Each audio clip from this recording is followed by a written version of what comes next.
Bien amigos, se lo dicho, estamos para conversar con Sebastián y con Juliana. Ellos han sido el centro de una vorágine informativa relacionada a un tema que parecía, no sé, la excomunión. Ellos iban a ser excomulgados. Dos personas con rostro angelical y entiendo yo con, digamos, una labor, un trabajo más bien vinculado a la familia, a los valores. ¿Por qué podrían haber tenido una relación casi concluyente con la iglesia? Sebastián, gracias por acompañarnos, Juliana. Gracias, Tú eres Alfonso. casera en este programa. Pero cuéntanos, ¿qué fue lo que ocurrió? ¿Por qué es que se puso así la cosa tan grave? Y como en algún momento los vi en un video y dije, esto va a acabar, no sé cómo, ojalá que Dios los acompañe. ¿Qué pasó? Nosotros hace 2 años, ¿no? En el 2023, fuimos a dar una declaración en el marco de una investigación del caso Sodalicio. Vino una misión conformada por el sacerdote Jordi Bertomeu y Monseñor Charles Chicluna. Y fuimos por separado, o sea, fuimos a dar una declaración. Hay muchas cosas que nos enteramos después. O sea, hay un testimonio que dieron Cada uno. por su lado. Desde su experiencia de vínculo con el sodalicio. ¿Ustedes han pertenecido al sodalicio? Yo no. Yo he trabajado 3 años, desde el año 2016 al 2019, dirigí una fundación y punto. Ya. Yo sí, yo he sido sodalite casi 20 años. Ujú. Bueno, y entonces en su experiencia les preguntaron, ¿cómo fue esto, cierto? Nosotros pedimos ir a dar la declaración porque pensamos que era una misión que venía a investigar y no sabíamos que ni que tenían ya agenda lista, ni que ¿Quién dirigía la misión? supuestamente Charles Chicluna y Jordi Bertomeu, estos dos sacerdotes, ¿no? Enviados por el Papa. Entonces, cuando nosotros fuimos a dar la declaración, después ya cuando hemos conversado, nosotros somos socios, además de la Asociación Origen, resulta que a los dos por separados nos había recibido Jordi Bertomeu, porque Monseñor Chicluna estaba enfermo, o no había llegado tarde, no sé muy bien, y nos dijo que todo lo que dijéramos ahí iba a ser de conocimiento exclusivo del Papa y de la misión, que nadie lo iba a saber. Muy bien. Eso era una absoluta reserva sobre el testimonio y el comentario que hicieron ahí. Ese es el marco en el cual se... Para que ustedes se sintieran cómodos y tranquilos de que lo que se dijera, ahí quedaba. Exacto. Muy bien. Y ya cada uno dio su declaración, que la vamos a mantener en reserva, porque era una declaración privada, y a los 3, 4 días apareció en el Diario de la República un artículo citando partes de nuestras reuniones en tono de burla. Y no solo partes, digamos, de lo que uno puede haber dicho, sino relataba este periodista, que es Raúl Tola, cómo se dieron, el contexto, la forma en que se dio un silencio, en mi caso, por ejemplo, dice, se dio un silencio prolongado, y realmente fue así. Entonces hay un detalle de descripción que nos llamó muchísimo la atención. Qué curioso, ¿no? Qué raro que algo que sea tan privado y además tan manifiestamente privado como debería ser ese tipo de comentarios o entrevistas termina estando en un articulista de un diario como La República. Lo que pasa es que ahora es fácil hablar con el periódico de lunes, pero en ese momento nosotros no sabíamos que trabajaban articulados, Fontola, o sea, con una serie de periodistas y activistas del caso Sodalicio y que estaban ahí. Bueno, pero ¿qué fue entonces cuando aparece esto? Ustedes se sienten sorprendidos. Nos sorprendimos, en resumen, en el lapso de un año, cada uno mandó 2 cartas notariales al sacerdote Bertomeu para que, por favor, aclare que no habíamos ni tratado de sorprenderlo, que no habíamos, o sea, nada de lo que se nos acusaba en la prensa, y él no quiso. Y un año después, empezamos las gestiones para poder, digamos, llevar adelante tanto una demanda canónica como una demanda penal. ¿Qué demandaban ustedes? La violación del secreto profesional en el caso penal en el Perú y la violación del secreto de oficio en el caso canónico en la Rota Romana. ¿Qué pasó cuando hicieron esas dos denuncias? Hicimos la primera, que fue en la fiscalía, porque la segunda la hicimos después. ¿Y qué pasó? Que le hicimos, presentamos todo, lo mantuvimos siempre en silencio, en reserva, nunca quisimos hacer escándalo. Y un día nos llama en septiembre, casi a finales de septiembre. Del año pasado, del 2024. Sí, nos llama el nuncio apostólico a decirnos que tenía una noticia que darnos de parte del Santo Padre. Y en resumen nos dice, o retiran la denuncia o los excomulgo.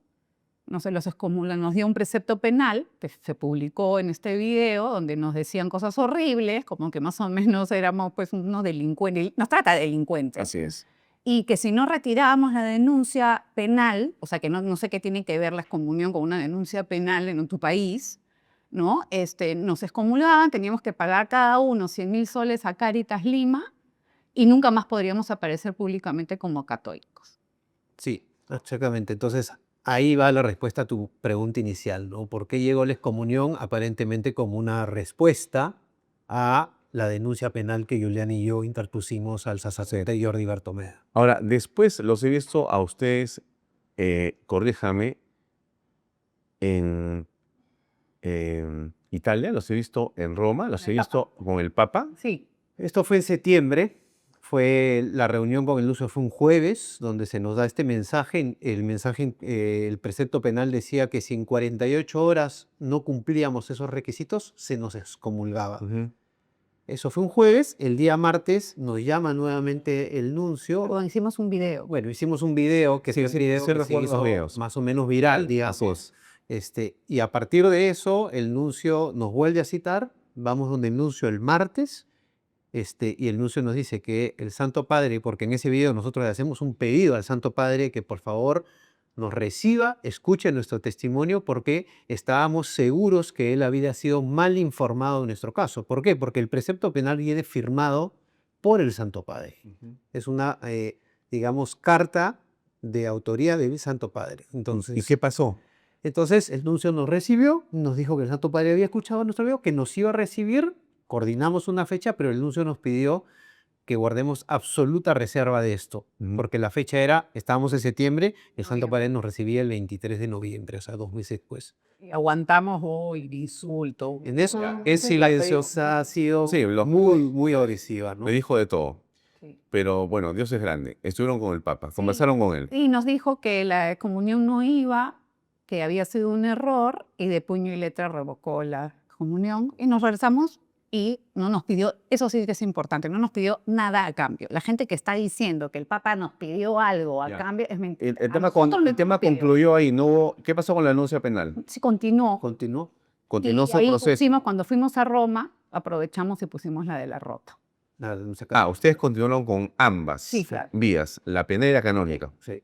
Que era lo que correspondía y lo que nos habían asesorado, digamos. Ya, entonces, perfecto, pero el Papa le dijo, no pasa nada, tranquilos muchachos. Con la comunión. Sí, Muy y ahí fue una reunión muy cortita, ¿no? Me Fue imagino. 10 minutos. Ya. Sí.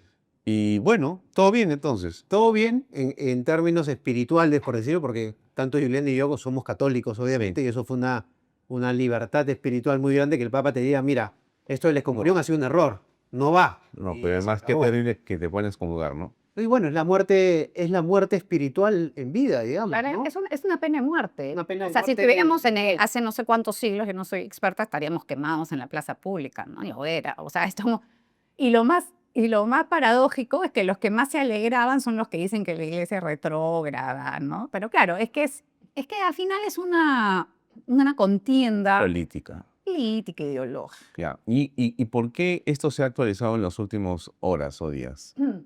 Es que en la parte penal, en la parte continuó. fiscal, mejor dicho. Continuó. O sea, sí, continuó, y, En automático. pero si no me equivoco, en octubre o noviembre, el fiscal provincial se inhibió, hizo una disposición diciendo que el sacerdote Bertomeu tiene rango de ministro.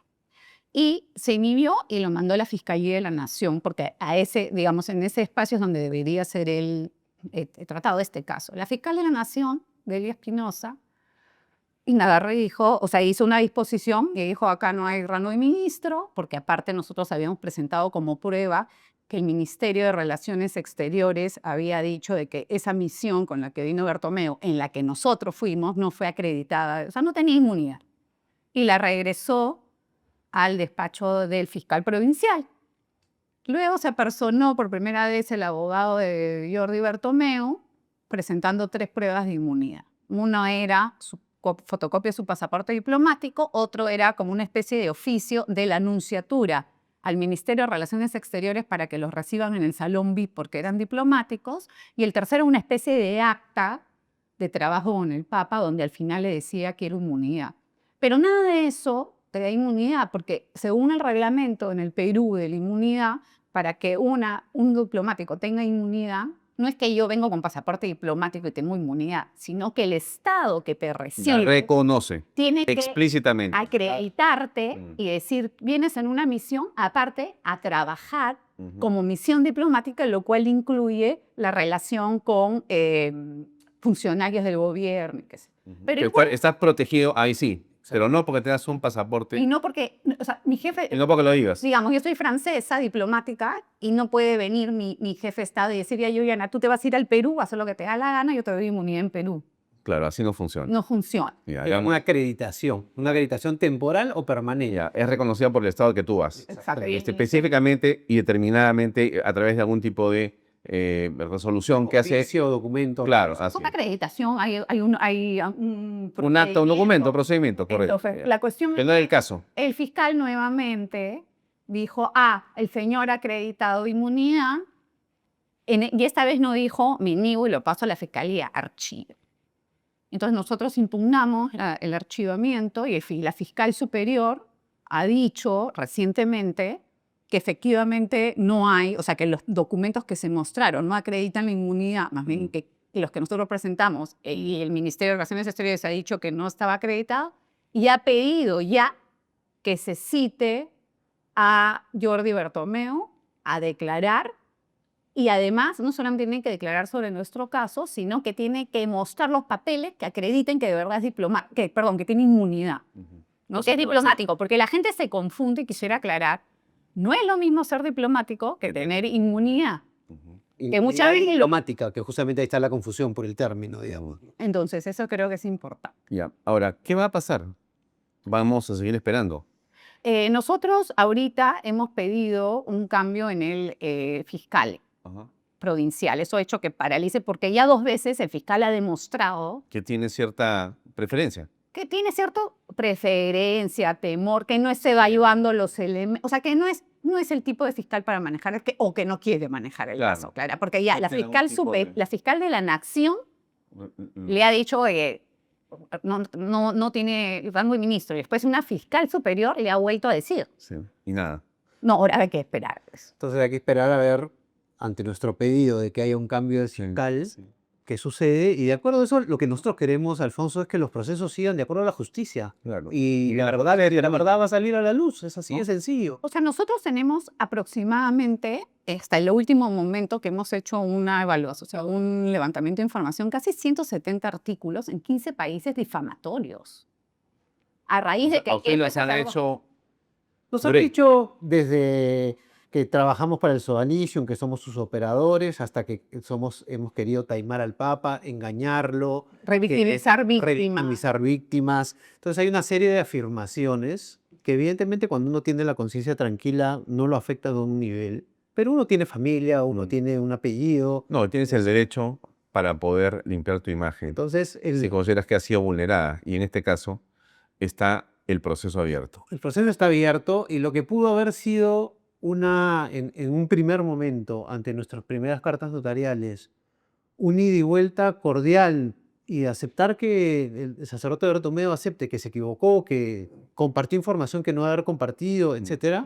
Hoy se ha convertido no solo en la violación de un secreto profesional y de un secreto de oficio en el caso canónico, sino en el daño de la vida de 2 personas. Sí. Esa es la realidad. Ahora, no deja de llamar la atención que esto ocurra con quien tiene, digamos, una posición eclesiástica, ¿no? Con un sacerdote, ¿no? O sea, cuando hablamos de principios y valores, ¿de qué se está hablando, no? Se está hablando de la verdad, se está hablando de la corrección, de las virtudes, ¿no? Y daría la impresión de que están en discusión acá por parte de quien debería haber actuado por encima de todo con ellas, ¿no? Y lo que uno esperaría de un sacerdote es que actúe de acuerdo a la justicia y a la verdad, ¿no? Claro, Y- bueno, cualquier persona, ¿no? Debe actuar correctamente, ¿no? Pero quizá un sacerdote como un juez, como un fiscal, ¿no? Quizá tú en ellos ves de manera más clara la autoridad que deben de ejercer moral, ¿no? Siempre, ¿no es cierto? Porque son así, ¿no? Y cuando alguien de repente la transgrede, siendo un sacerdote, duele más, ¿no? Y aparte, Preocupa más, ¿no? en este caso, lo que nosotros nos llama la atención es que busque salir por la tangente, ¿no? Que tengo inmunidad, entonces, En vez de asumir. me siento por último pido perdón, porque de verdad nos ha dañado, como decía Sebastián. O sea, nosotros lo que le pedimos en un primer momento es, oigan, están diciendo que más o menos nos hemos tirado por la pared de la nunciatura para burlarnos de la misión y diga que eso no fue así, diga que nos dieron la cita oficialmente, que fuimos, que dimos una declaración. Que te puede gustar o no gustar la declaración, eso agarras y dices, mire, lo que ha dicho esta señora, Ok. no lo meto en el cajón. Esos son los temas. No, y claro, y ahora dicen, no, es que él tiene que corroborar. Eso, primero, que él no fue lo que nos dijo, y segundo, ¿por qué corroboró lo nuestro con gente que no tenía, ni siquiera la habíamos mencionado? Claro, él ha corroborado esto con dos Supuestamente. periodistas, supuestamente, a los cuales yo ni siquiera conozco. O sea, la historia que yo le contaba a Jordi Bertomeu es mi historia en el Sodalicium. ¿Y qué tienen que ver estos periodistas con mi historia en el Sodalicium? Claro. ¿No? O sea, Y aparte se burlan y es como que te dicen, o sea, nos han llegado a decir que hasta que más o menos manejamos hasta los negocios de eso. Unas mentiras horribles. Entonces, claro, yo digo, si tú eres sacerdote, yo puedo entender que el sacerdote Bertomeu no tenía la intención de dañarnos así, pero cuando tú ya ves qué está pasando, no sigues, por lo menos eso digo, cada un rato de que hay dos personas que están dañándose. Pero claro, luego entra lo de la excomunión, que el Papa niega haberla hecho, entonces tú dices, oye, acá hay algo que... claro, entonces, ¿quién está detrás de esa comunión? Bueno, ya Ve. cada uno saque sus conclusiones y lo veremos, ¿no? Pero con lo que tú decías al fondo de la claro, uno de un sacerdote, de un juez, de personas que representan por su investidura, ¿no? Cierta moralidad, espera una cosa y cuando eso no se da es doloroso. Pero creo que cualquier persona también tiene el derecho, a pesar de que sea un sacerdote, a que ese sacerdote confronte los hechos como se dieron, ¿no? Y nosotros tenemos la conciencia tranquila. ¿Y sabes qué es lo más triste? Que es como que solamente en la iglesia parecería que ciertos pecados son los que De uno igual ciertas creer. personas. De ciertas personas. Yo me siento totalmente, eso hablo por mí, vulnerada, en mi honra, ¿no? Y claro, como yo se lo dije a otra persona importante, le dije, o sea, me tienen que violar para que alguien me haga caso. Porque no piensas como algunos otros. Exactamente. Que tienen poder. Entonces no, o sea, yo no me quiero. Una cosa que nosotros no hemos hecho, y pueden revisar absolutamente todo lo que viene pasando desde el día 1, es victimizarnos. Yo no voy a ser víctima, pero una cosa es no victimizarte y otra cosa es no buscar justicia. Son dos cosas muy distintas. Exactamente. Y que no te hayan dañado realmente eso, ¿no? Muy bien, bueno, esperamos que esto no sé, no la palabra es se resuelva, no sé cómo. Mi padre siempre me decía, cuando uno comete un error, lo que tienes que comprender es que pidiendo perdón, comienzas a arreglar casi todo el problema. Así. Tienes que pedir perdón. Pero si tú no pides perdón, sabiendo que has cometido un error, entonces atente a las consecuencias, ¿no? No sé qué estarán pensando las personas involucradas en esto, pero sin duda es penoso. Esperamos que se resuelva y en todo caso la justicia haga lo que tiene que hacer. Ojalá. Gracias por acompañarnos. Gracias a ti, Alfonso, por el tiempo. Amigos, vamos a una pausa y continuamos con el programa.